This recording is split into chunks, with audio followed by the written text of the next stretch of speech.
po si Arcadio J. Gamalo, katira sa Cabuyao. So, 5 years na akong nagtatrabaho sa abroad. Before ako pumasok ng abroad, I'm going to have a medical examination. Ito nga ang pinaka-worry ko sa sarili ko dahil yun nga sa pamilya namin, mayroong hypertension, inheritance, saka yung blood sugar. So, nung nagpa-medical ako, nakita na mataas ang sugar ko, pati ang high blood pressure ko, nasa boundary level na siya. So, ang ginawa ko, para lang makapasa sa medical, naghingi ako ng isang advice ng isang doktor para at least papasok ko sa abroad. So, binigyan ako ng gamot ng doktor para bumaba ang blood pressure at saka yung sugar for 1 week. So, iniinom ko siya araw-araw. Ang gamot na to medyo may kamahal. So, nung nasa abroad na ako, nasa Malaysia nung unang abroad ko, after 2 months, sumakit yung paa ko. So, nag-absent ako. Punta ako sa doktor.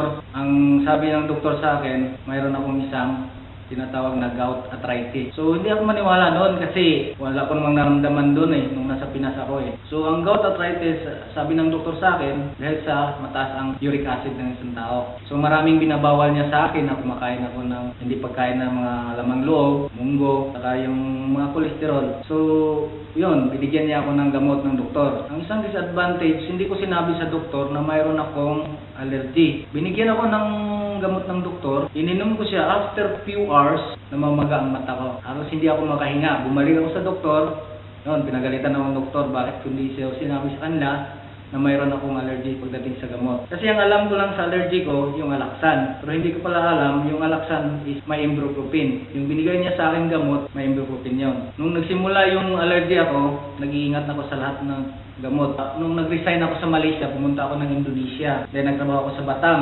Nung nagtrabaho ko sa Batam, after a few weeks, sumakit na naman ang paa ko. So pumunta ulit ako sa doktor. So ang sabi ng doktor sa akin, yung may bali daw. So hindi ako maniwalang bali kasi yung sinabi ko nga, mayroon akong gout arthritis. Doon pa lang sa Malaysia nakikita na nung sinabi na sa akin yon. So ilang gamot ang ina-apply ko, nawawala siya for how many months. Ang problema, pag kumain ako ng bawal sa akin, hindi mo naman tagal maiwasan kasi ang sasarap ng mga pagkain na bawal sa'yo. After how many minutes or how many hours, sasakit na kagad. So kailangan kong uminom ng gamot.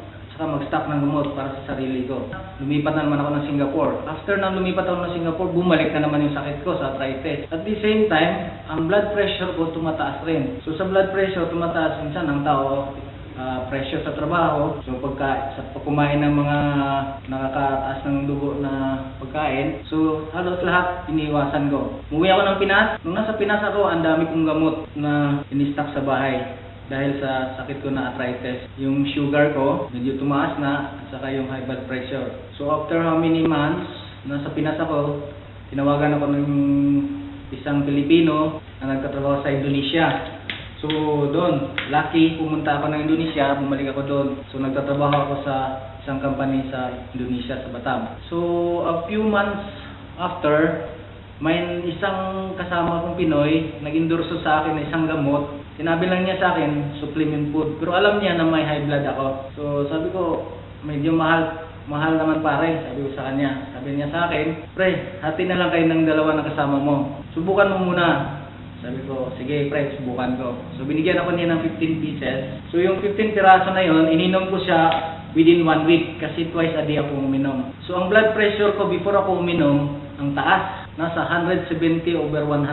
Hindi bumababa ang over niya ng 100. Nung ininom ko yung gamot na binigay sa akin, ito nga, yung complete. So itong complete na to, nung uminom ako dito, after 2 days, uminom ako lang after 2 days.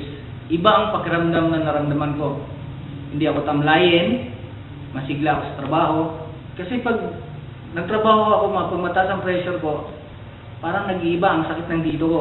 Tapos, parang madali akong tinatablan ng sakit, sinisipon. Nung ininom ko to, 2 araw lang, ibig sabihin 4 na tablet, nawala at bigla lang akong nawala yung sakit ko at nabigla ako, bakit ganito ang naramdaman ko. So kinontinuous ko yung gamot, so ang ganda ng result. So hanggang ngayon, ang lakas kong pagdating sa trabaho, ganado ako, pagbangon ko sa umaga, hindi masakit ang katawan. Ang iniisip ko, pag naging supplement ko tong gamot na to, paano ako makakamura? So, nung time na yon, nagkaroon ng OPP sa akin yung isang kasama ko, si Bong Cornelio. Kumain lang kami doon ng tanghalian sa loob ng kampanya. Sinabi ni Dino sa akin, umatin ka ng OPP. Please maintindihan mo kung ano ang business nitong gamot na to. Hindi lang naman kasi sa gamot yan, kumikita ka pa. Inisip ko maganda to, kumikita rin ako, tapos nakatulong sa akin. So, umatin ako ng OPP, doon dito sa Batam, ang ganda ng paliwanag ni Nomer Mitchor sa OPP na yon, naintindihan kong lahat. So hindi ako nagdadalawang isip, gusto ko na magpa-member, wala naman akong pera. So nanghiram muna ako ng pera para may member ako. Maganda kasi ang gamot na to, power siya.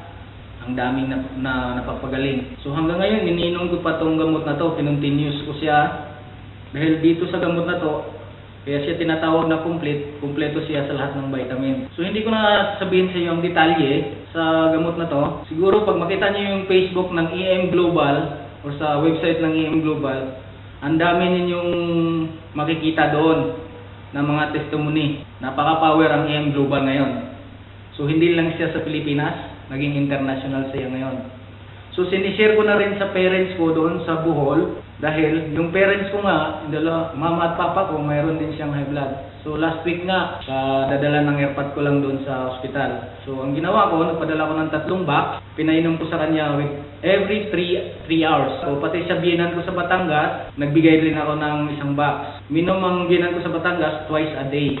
So nung tinanong ko siya, yung misis ko, sabi ng misis ko, nag-ibang pakiramdam niya na hindi na siya tamlayan pagdating sa umaga at sa gabi, pero twice umiinom siya. So napakaganda ang EM Global. Iniinggan niyo kayo lahat. Subukan ninyo. Kung sino man sa inyo, sa mag-anak, kapatid, mga magulang na may sakit, subukan ninyo ang complete.